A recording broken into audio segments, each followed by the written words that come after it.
week, 3 separate district courts across the country have made rulings about election law. All 3 rulings have affirmed that there will be no changes to Minnesota's elections this year.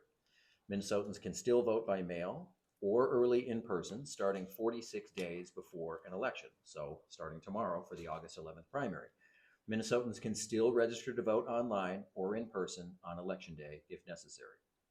Minnesota law recognizes that Minnesotans balance many different priorities when it comes to voting. These policies help people vote if they are disabled, new to voting, have recently moved, or have responsibilities as caregivers. To complement these policies that support accessibility, we also have extensive laws and procedures in place to ensure that these voter-friendly options are highly secure, including measures to ensure only eligible voters receive ballots, that each voter can only cast one ballot, and that all ballots are protected before, during, and after Election Day. Our office is committed to defending and upholding our laws that ensure every eligible Minnesotan has the opportunity to make their voice heard, no matter their life situation. Now, I'll talk more about the specifics of some of these laws, starting with how Minnesotans can vote. In order to vote, of course, you must be 18, a U.S. citizen, a resident of Minnesota for at least 20 days, not currently incarcerated for a felony conviction, and your voting rights cannot have been revoked by a judge. You must also, of course, be registered to vote. You can register to vote online at our website, which is mnvotes.gov. Minnesotans have 3 options for how to vote. They can vote by mail, they can vote early in person, and they can vote on election day at a given local polling place. Now is the time for voters to make their plan to vote. Now, voting begins 46 days before the election, so tomorrow for the August primary.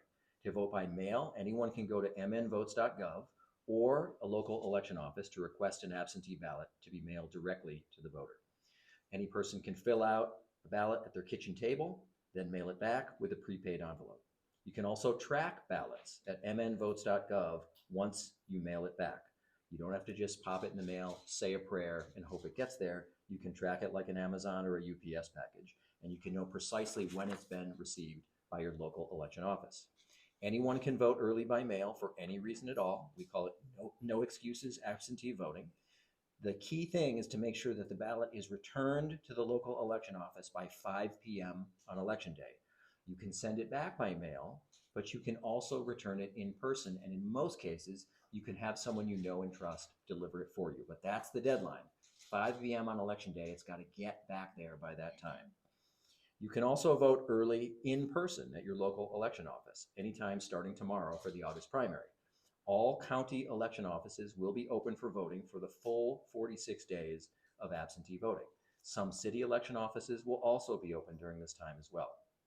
In the weeks leading up to the election, early voting sites will be open extended hours, including the weekend before the election.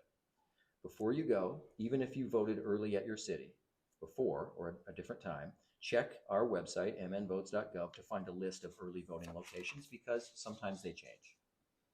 Many Minnesotans discovered the convenience of early voting in recent years, COVID in particular, but many still prefer to vote in person on election day the traditional way.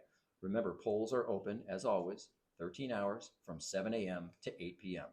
If you are in line to vote at 8 p.m., you can still vote. mnvotes.gov, our website, is the one-stop shop for Minnesotans with all that information and more that they need to know about how, where, and when to vote.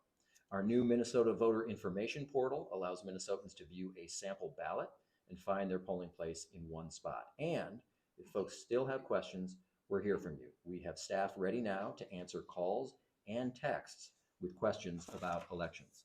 The phone number to call, if you want to talk to a real human being, is 1-877-600-VOTE, which is 1-877-600-8683.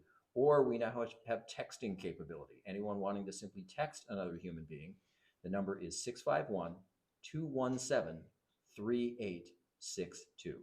Now I'll hand it over to our Minnesota State Elections Director, Paul Linnell. Paul? Thank you, Secretary Simon. Good afternoon. My name is Paul Linnell, and I'm the Elections Director for the Office of the Minnesota Secretary of State. In Minnesota, our elections are conducted locally by officials in counties, cities, and towns across the state. Our team works to support local elections officials as they prepare to administer this election. While some may only think of elections once every couple of years, our local elections officials work all year long to prepare for our elections, administering candidate filing, preparing ballots, hiring election judges, and maintaining elections equipment. I want to remind everyone of just some of the safeguards that we have in law to ensure that our elections are both secure and accessible. At the beginning of the process, local elections officials are responsible for voter registration and voter list maintenance to ensure that only eligible Minnesotans are able to receive and cast ballots. In Minnesota, we only use paper ballots. These ballots are counted by voting equipment known as ballot counters or tabulators.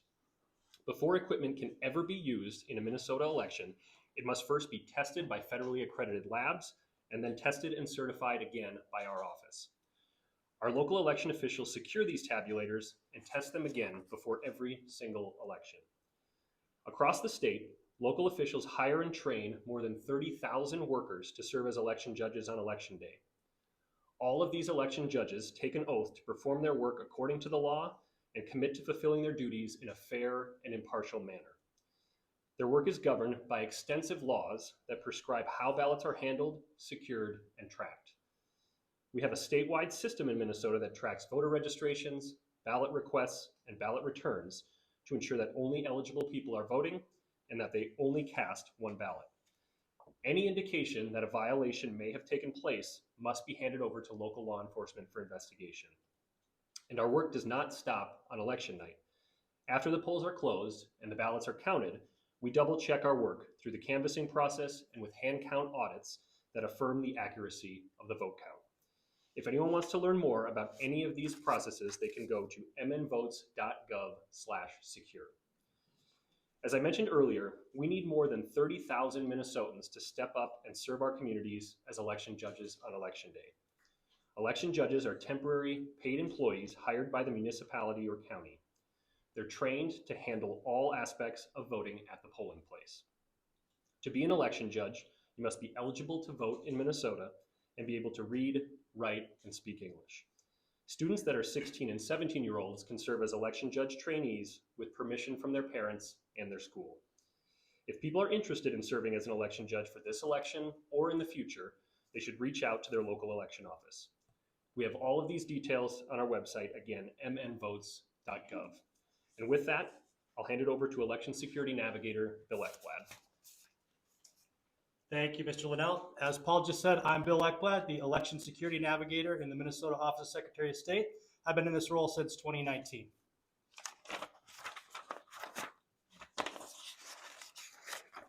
Pardon my delay.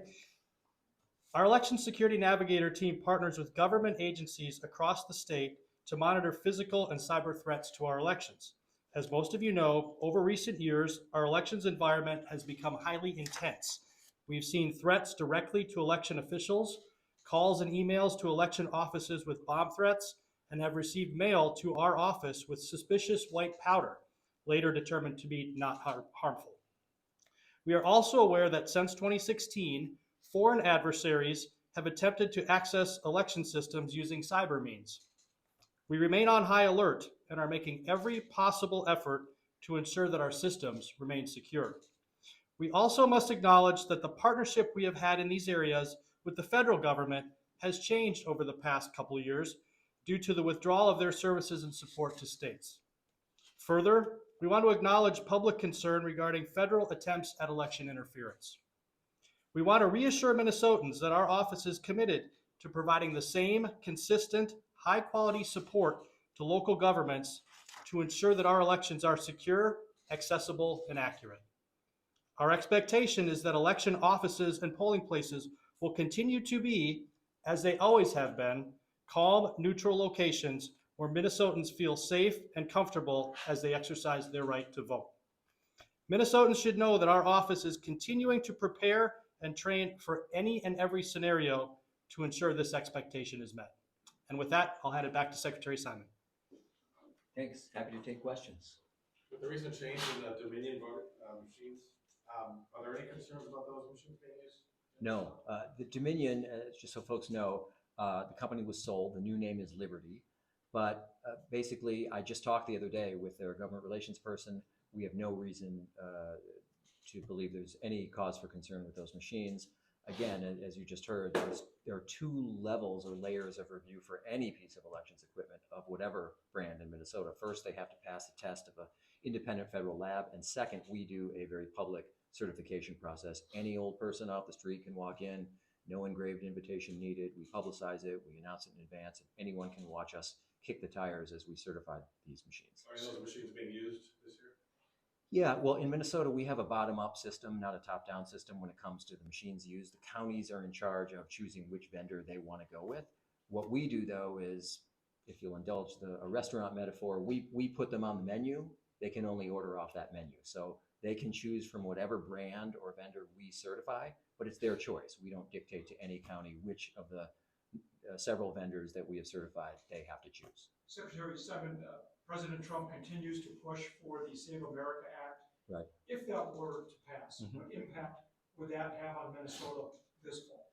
Yeah, well, as you know, Tom, right now it seems to be bottled up in the U.S. Senate, and those who know Capitol Hill very well say it seems unlikely to be dislodged, but I'll entertain the question, which is what would happen. I think the concern there, though I understand its surface appeal, of course, if you tell someone, hey, I can understand the person who says, it doesn't seem that onerous to have to show some sort of a documentary proof of citizenship, some sort of papers. But when you really think through how this would really be implemented in the real world, there are a lot of reasons to hit the pause button. For example, in the United States, we have about 69 million women who have a different last name now than the one they were born with. Not a problem if anyone in that category has a passport. Or in Minnesota, if they're one of the 13% of driver's license holders who have the so-called enhanced version of the real ID. 87% do not, but 13% do. And for those who do, that is proof of citizenship. So in those two examples, someone in that category of 69 million wouldn't have a problem. Those are, after all, examples of documentary proof of citizenship. But what about the tens of millions in that category who have neither of those things, or nothing in particular that shows proof of citizenship? What would they have to do in order to register to vote under the SAVE Act or Save America Act? Well, they would probably have to produce two documents, a birth certificate and a marriage record of some kind. One or the other isn't enough. You'd need both of those things. And still, I can understand anyone hearing that and saying, well, okay, that's a speed bump, it's a hassle, but probably most people are going to be able to get that array of documents. And that may be true, but a lot of people we know won't be able to get them. So look no further than Kansas. About 10 or 15 years ago, Kansas passed a law on the state level very much like the SAVE Act. It was a documentary proof of citizenship requirement to register to vote. And before a federal judge blocked that law, they actually held an election under that law in Kansas. And when they did that, when they held an election in Kansas under the law requiring documentary proof of citizenship, 31,000 eligible Kansans, eligible, like me, like you, voting for years or decades, 31,000 eligible Kansans were shut out of voting. Now, we're roughly twice the size of Kansas. So the question I ask myself is it worth potentially shutting out tens of thousands of eligible voters, to catch one or two or a few handfuls? And based on the data that we do know, that's what we're really talking about, a microscopic level of incidents of non-citizens voting. So that's a long-winded answer to your question, but I think that's one pretty large subset of people who would be affected. And I think if Kansas is any guide, that's a cause for some real concern. And there's also the voter ID component. You remain an opponent of that, right? Well, right now, just to be clear, to register to vote, you need to show that you are who you say you are and you live where you say you live. And people do that through all sorts of IDs, not just a government-issued photo ID, but it can be a combination of things. The question remains what happens downstream from that. And I think our system has served us well in Minnesota, where again, the level of misconduct is truly microscopic, and we're always seeking to balance access and security. And I think Minnesota overall has done a really good job of that. To follow up Tom's question, if the SAVE Act were passed, and again, entertaining this hypothetical, on the back end of things, how would that impact logistics so close to an election? I mean, as we're starting earlier in the year. I appreciate the question because that's another issue here. We are 131 days today away from the general election, not the primary, but the general. That is not a lot of time. It sounds like a lot of time. So now is not the time to be standing up brand new systems and sort of bureaucratic architecture and all the rest. So I have concerns on that basis as well, that just at this point in the 2026 election cycle, we are really, really close to the election. And it might introduce a lot of confusion and maybe even chaos were we to adopt those kinds of big, giant changes to the system. Would there be new costs incurred by that that would have to get legislative approval? Would there need to be a special session to sort of approve those things like that? How would that work? You're talking about the SAVE Act in particular? Yeah. I would imagine so, and maybe here I'll defer to Paul to talk about that since he's in close and regular touch with our allies and partners at the counties and cities. Paul, do you want to say a word about what the costs might be for standing up the architecture to administer something like the SAVE Act?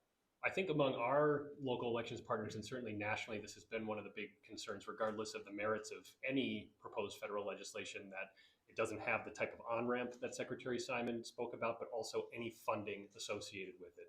So right now, most of the costs for elections are funded at the local level. We do have a dedicated stream of funding through the state that was established a few years ago, which is unique among most states, but it's certainly not something that would cover the type of staffing and additional requirements that would be needed to implement what is required in the proposed Save America Act. Secretary, do you worry that the Trump administration's attempts to curb mail-in voting might deter some voters from using that system here in Minnesota? Well, I'm less and less concerned about that every day, particularly in light of the decision that came down this morning from the federal district court in Massachusetts, which blocked the most recent executive order on mail. So had we been in September territory or October territory, I might worry more that the mere mention of this either happening or not happening might either confuse folks or convince people that who otherwise would vote by mail not to vote by mail. But in light of today's breaking news out of the District of Massachusetts, which on a nationwide basis basically blocked that executive order, I'm less and less worried about that. It seems unlikely to me, just procedurally, that that's going to be tipped or turned over or reversed in time for the election. And so the way I look at it, that is as close to a final word as we're going to get. So for the 2026 election cycle, it's all systems go in Minnesota, and we are working under the assumption that mail voting will remain, as it has been, a safe and secure, and for many people, convenient way of voting. Can anyone speak to what it's like to work with the federal? I imagine in a normal election cycle, you do have contact with the federal government. There have been a lot of lawsuits around voter registration. Are they working with the states in administering elections? Is it a different relationship now? It's a different relationship now. As Mr. Ekblad alluded to, traditionally over the last decade or so, we have worked with administrations of both political parties, particularly with the Department of Homeland Security, that has traditionally been a really effective partner. And let me go even further and give credit where it is due. In the first Trump administration, I can't say enough good things about what a great partner they were, including the political appointees. I think they were really responsive and effective.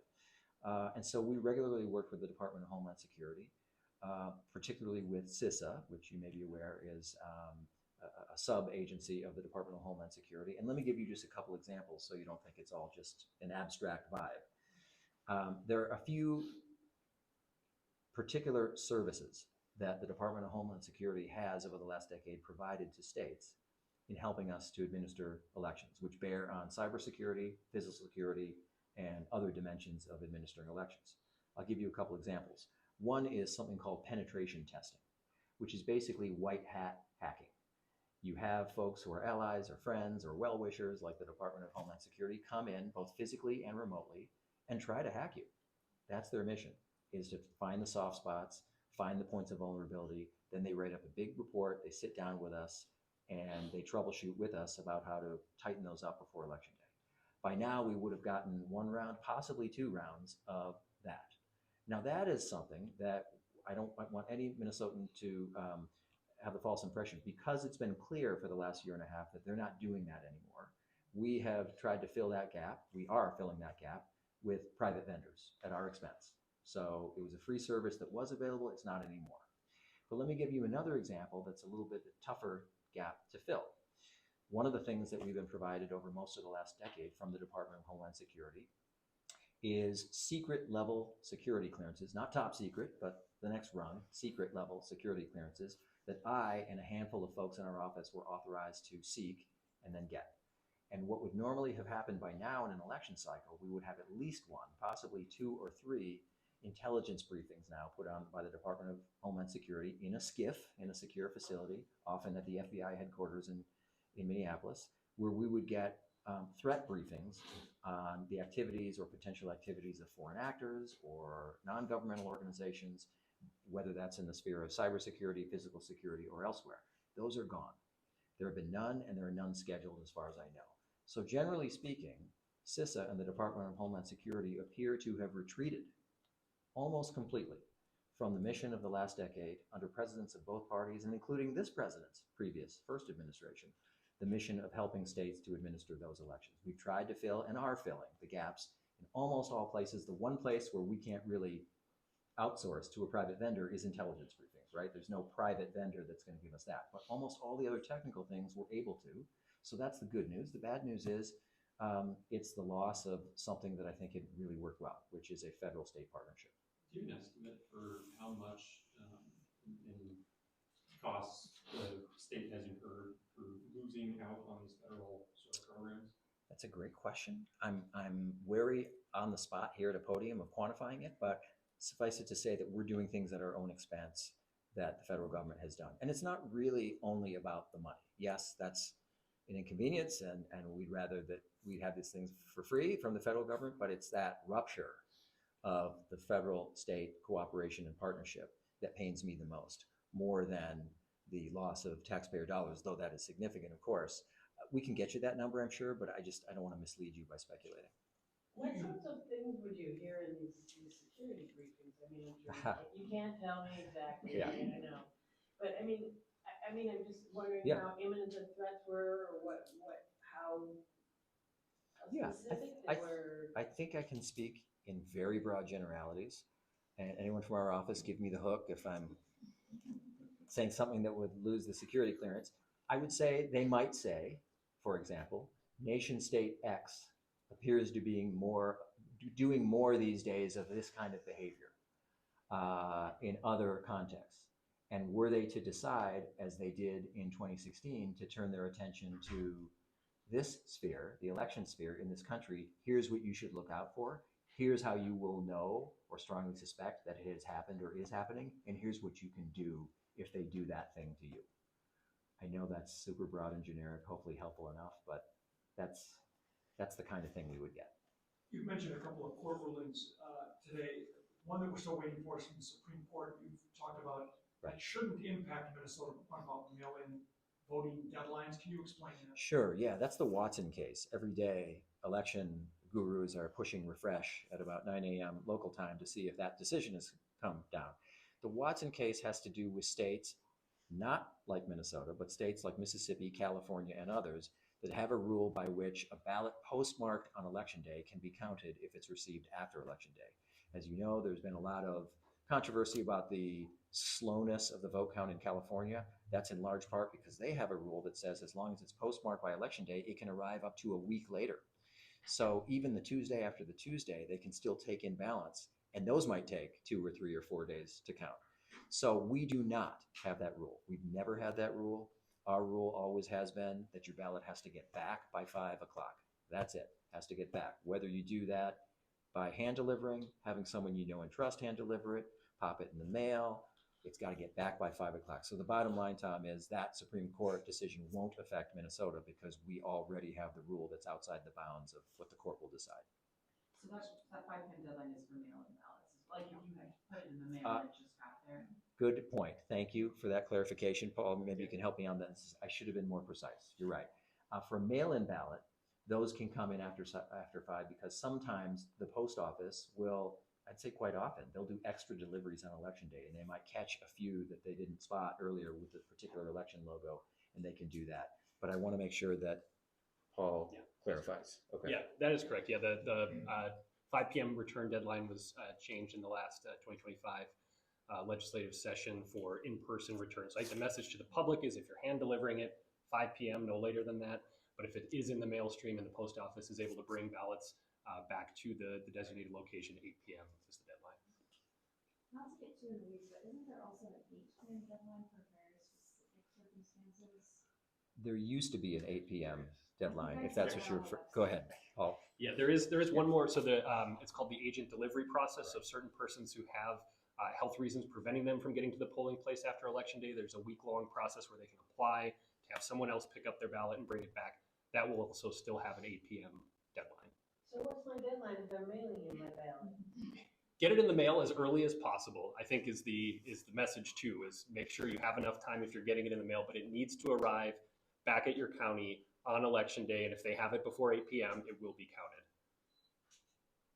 A little bit of a hard pivot from the questions that being asked. Can you talk about turnout numbers traditionally on midterm years here in Minnesota? Obviously, Sure. all our statewide elections on years like this one. Right. Well, as you know, in general elections, we are perennially number one in the country, just as God intended. And we hope to be again. But primaries are a different animal. They're very tough to predict in Minnesota and elsewhere. So much of it depends on who or what is on the ballot. If there are actual particular contests that are inspiring or galvanizing people to go out and vote.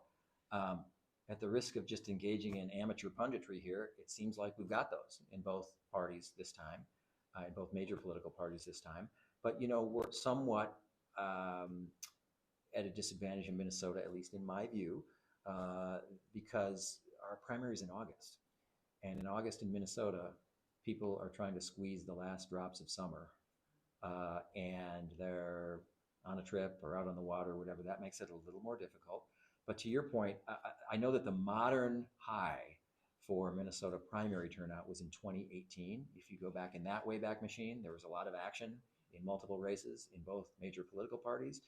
And in that year, we crested over the 20% mark. It may have even been like 22, I want to say 23, but that's considered extraordinarily high for a primary, even though in a general election, we're almost always number one, sometimes two, sometimes three, always on the medal stand, let's say, in Olympics terms. But there we're talking about in an off year, somewhere in the mid 60s, and in a presidential year, typically in the mid to high 70s in Minnesota. Despite the importance of midterm elections, or I guess off-year elections in Minnesota, do we still traditionally see a higher turnout in presidential election years? Yes. In Minnesota, and I think pretty much everywhere I've seen, yeah, higher turnout in presidential election years, right. An ICE agent recently tracked down a poll worker in Syracuse over a social media post. For people here, it's true. Wow. For people here, both election workers and people going to the polls who may have concern about federal agent ICE interfering in some way, what is your messaging to them? Yes, thanks for the question. And I have to tell you, when I'm out in the wild, traveling all over Minnesota, this over the last 6 months has been the number one concern that people share with me. They ask me, are we going to see ICE at the polling place? Are we going to see Border Patrol or federalized National Guard? And what I would say to any individual or any community that's concerned about that or anxious about that, I would just remind them of our good laws on this subject, which enable flexibility. Namely, you don't have to go to a polling place at all. Remember, you can vote from home. You can vote from your kitchen table. You don't have to run the gauntlet of anyone anywhere. So if that concerns you, and I never tell someone how to vote, and I'm not doing that now, but just consult your options. And remember, in Minnesota, you have 3 options, only one of which is in person on election day. The other one is in person before election day. That also is an option for someone who has that concern. And then option number 3 is voting by mail from home. The last one in particular seems to be a way, an end run around any potential confrontation or controversy at a polling place. Does that concern you, that ICE will be at polling places? You know, I will say this. We have an all hazards approach in our office when it comes to planning for elections.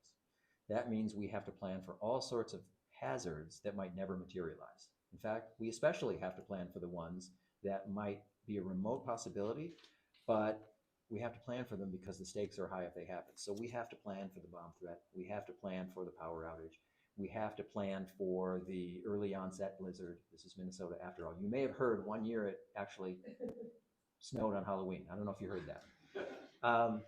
People don't talk about it much, but so we have to plan for that stuff, and I would put this in that category. I'm not here to be an odds maker about whether that will or won't happen, but we have to plan for it. So one of the things that we plan for is to tell people that, and I've been doing that in our office, has been consistently telling them that. The other thing, again, good, precise laws in Minnesota that a couple generations worth of legislators of both parties have done a good job in laying down, is even the rules of who can be at the polling place are quite precise. So in Minnesota, the only folks who can be within 100 feet of a polling place are voters, of course, election workers, anyone who naturally works in that building, the school, the church, the city hall, whatever. And then each major political party can send one challenger, one, not a swarm, not a mob, one person. That person has to be disclosed in advance in writing. And even there, the person who's in the polling place can't stand within 6 feet of a voter, can't talk to a voter, can only issue challenges to a voter based on personal knowledge. That's the exact phrase in the statute. So not a vibe, not a hunch, not a feeling. No challenger in a polling place can say, I don't know, she just seems off to me, or I don't know, the look of that guy, I'm getting a bad vibe, or I heard her speaking Spanish in the hallway, no way she's a citizen. That is not enough. The courts have had their say on this. It's got to be an elevated, more concrete thing. But what about law enforcement? What about ICE, Border Patrol, or anyone else? We have a law in Minnesota. This surprises some folks. It's been on the books for decades. This is not new. We have a law on the books that says it is unlawful to preemptively post law enforcement at a polling place, even if it comes from a good heart and the right place. So a well-meaning, kind sheriff or police chief can't, under Minnesota law, in advance say, you know what, just to soothe people over at Precinct 7, we're going to put a cop at the door. Or just to put everyone at ease over at Precinct 11, we're going to put a sheriff's deputy at the door. You can't do that. What you can do, what the statute says you can do, and what common sense dictates you can do, is election judges can always call someone in, even 1 minute after the polls open, in response to something. So if a fight breaks out in the polling place, or someone brandishes a knife, or who knows what the hypothetical is, right? You can always call in the sheriff's deputy or the cops or anyone else. What I'm saying is this law applies to all levels of law enforcement, local, state, and federal. So this is a tool in the toolbox of county attorneys or police departments to do with that what they will. We don't have guns and badges in our office. We're not an enforcement agency, but those folks are. And so they know, because we've been telling them, that it is unlawful to have that law enforcement presence in that sort of zone of protection. So that's another thing I would say to someone who's concerned about that issue.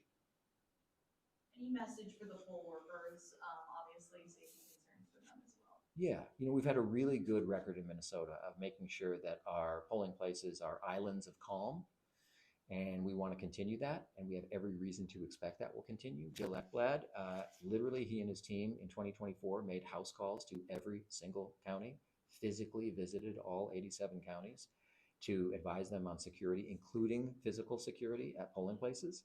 And so we have every confidence that order will be maintained. The election judges are very well trained, and we have no reason to suspect it'll be otherwise this year. I think Minnesotans can feel very confident based on past experience that it will be an orderly, smooth, politics-free zone where they can make that decision about who they want to vote for. Going back to the question about how you're still opposed to voter ID, can you just explain the safeguards in place that prevent people from voting on behalf of someone else? Yeah, so as I mentioned, to even get into the system to begin with, you have to show and demonstrate that you are who you say you are and you live where you say you live. And people use all sorts of different combinations of documents and other ways to do that. If you go to our website, you'll see the very long and flexible and long-standing list of items you can use to show one or both of those things. But you got to show both. It's you are who you say you are, you live where you say you live. So it's identity plus residency. What you're alluding to, I think, I don't want to put words in your mouth, but what conjures up, what comes to mind when you answer that question is, well, what about the person who impersonates another voter, right? And that's the one species of voter fraud that voter ID would tackle.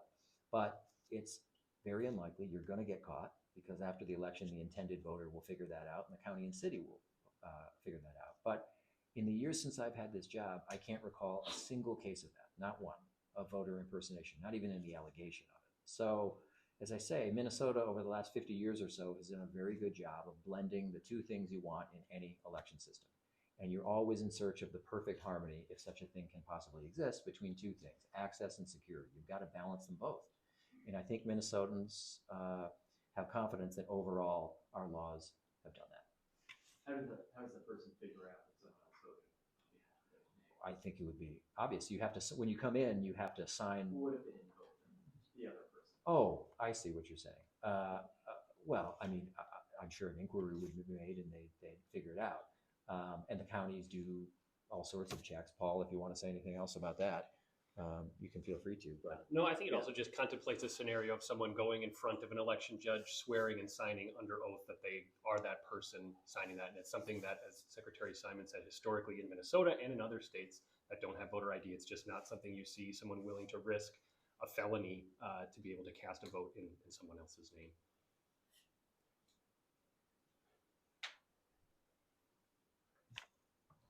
We're at time here. If we have any